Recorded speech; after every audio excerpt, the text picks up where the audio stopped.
100 WPM से start होगा dictation ठीक 3 सेकंड बाद। स्टार्ट। ऑक्सीजन के मुद्दे पर राजनीतिक घमासान हैरान करने वाला है। दरअसल दूसरी लहर के दौरान राष्ट्रीय राजधानी क्षेत्र में ऑक्सीजन को लेकर हाहाकार मचा था। उस दौरान अस्पतालों में ऑक्सीजन की खपत की जांच करने के लिए सुप्रीम कोर्ट ने एक कमेटी बनाई थी। इस कमेटी की अंतरिम रिपोर्ट को लेकर अब नाहक ही विवाद खड़ा कर दिया गया। अंतरिम रिपोर्ट में कहा गया है कि दिल्ली ने अपनी जरूरत से 4 गुना ज्यादा ऑक्सीजन की मांग के लिए दबाव बनाया। इसका असर देश के 12 राज्यों पर पड़ा और उन्हें जरूरत के मुताबिक ऑक्सीजन नहीं मिल पाई। हालांकि अंतिम रिपोर्ट आना बाकी है, इसलिए कोई कारण नहीं दिखता कि पूरे तथ्य सामने आने से पहले राजनीतिक वितंडा खड़ा किया जाए।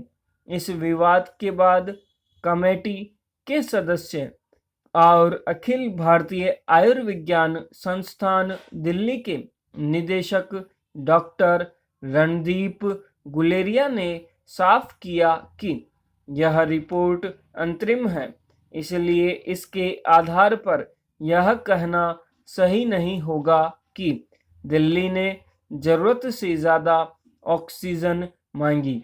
शीर्ष अदालत ने कमेटी इसलिए बनाई थी कि यह सच्चाई सामने आ सके कि दिल्ली के अस्पतालों में ऑक्सीजन की खपत और उपलब्धता की क्या स्थिति थी।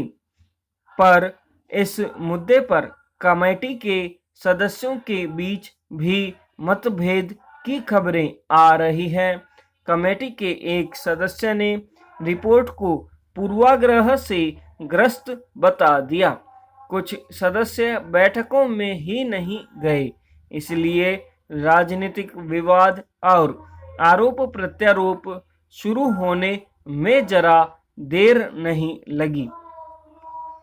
गौरतलब है कि दूसरी लहर में दिल्ली सहित देश के कई राज्यों में ऑक्सीजन की कमी से बड़ी संख्या में कोरोना मरीजों ने दम तोड़ दिया था। हालात इतने गंभीर हो गए थे कि दिल्ली हाई कोर्ट सहित दूसरे हाई कोर्टों और सुप्रीम कोर्ट तक को मामले का संज्ञान लेना पड़ा। अदालतों ने केंद्र सरकार और दिल्ली सरकार के रवैये को लेकर कड़ा रुख अपनाया था। सख्त कदम उठाने की चेतावनी दी गई, पर फिर भी कई दिनों तक अस्पतालों को ऑक्सीजन की आपूर्ति सामान्य नहीं हो पाई। दिल्ली सरकार और दूसरी राज्य सरकारें केंद्र पर आरोप लगाती रही कि उन्हें उनके हिस्से की ऑक्सीजन भी नहीं दी जा रही है।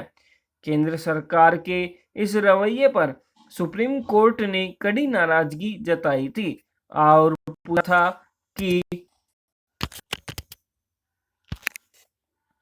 जिन राज्यों को जरूरत नहीं है वहां क्यों ज्यादा ऑक्सीजन भेजी जा रही है।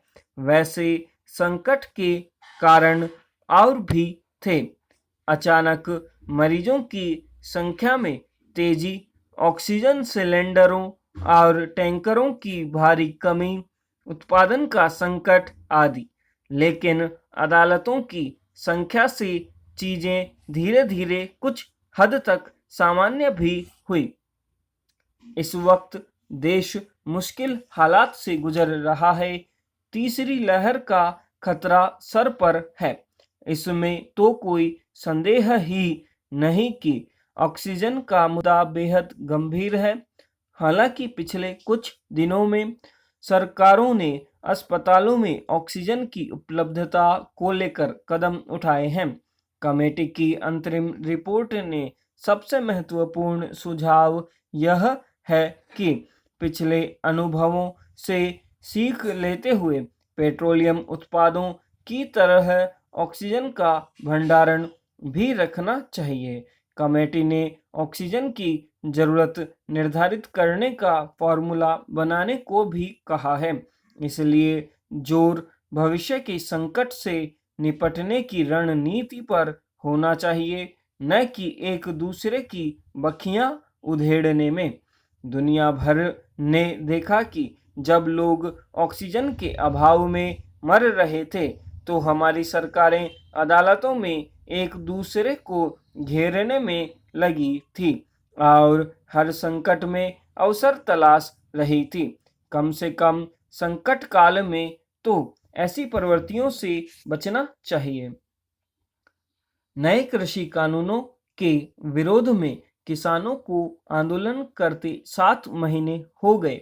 सरकार ने कई दौर की बातचीत की, मसले को सुलझाने का प्रयास किया, पर किसान अपनी मांग पर अड़े रहे।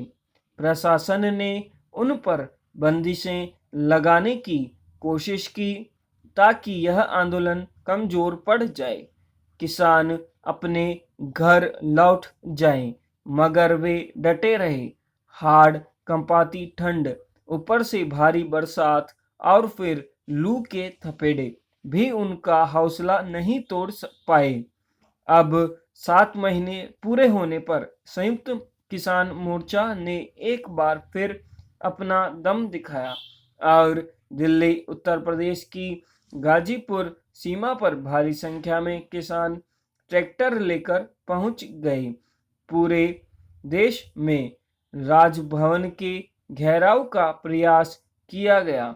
किसान मोर्चा ने ऐलान किया है कि अब वह हर महीने की 26 तारीख को इसी तरह ट्रैक्टर रैली निकालेगा। उधर केंद्रीय कृषि मंत्री ने फिर दोहराया है कि सरकार किसानों से बातचीत के लिए तैयार है। वह किसानों की तरफ से आने वाले प्रस्ताव का इंतजार कर रही है। फिर उन्होंने यह भी साफ किया कि सरकार कानून किसी भी रूप में वापस नहीं लेगी। उनसे संबंधित किसानों के ऐतराज पर जरूर विचार कर सकती है। यानी सरकार यह तो दिखाना चाहती है कि वह बातचीत के पक्ष में है, मगर किसानों की मांग पर विचार करने को तैयार नहीं है। इस तरह तो बातचीत कभी संभव नहीं होगी। सरकार और किसान के बीच जो आखिर बातचीत हुई थी उसमें सरकार ने कुछ तलख अंदाज में कह दिया था कि कानून वापस लेने का कोई सवाल ही नहीं उठता, और फिर बातचीत एकदम से खत्म कर दी गई थी। किसी भी मुद्दे पर बातचीत एक तरफा शर्तों पर कभी संभव नहीं होती। सरकार का रुख शुरू से कड़ा ही नजर आया है, तो किसान भी किसी तरह झुकने को तैयार नहीं है। ऐसे आंदोलनों में सरकार से अपेक्षा की जाती है कि वह या तो कुछ झुककर मांगों को मान ले या फिर अपने पक्ष में आंदोलनकारियों को संतुष्ट करें।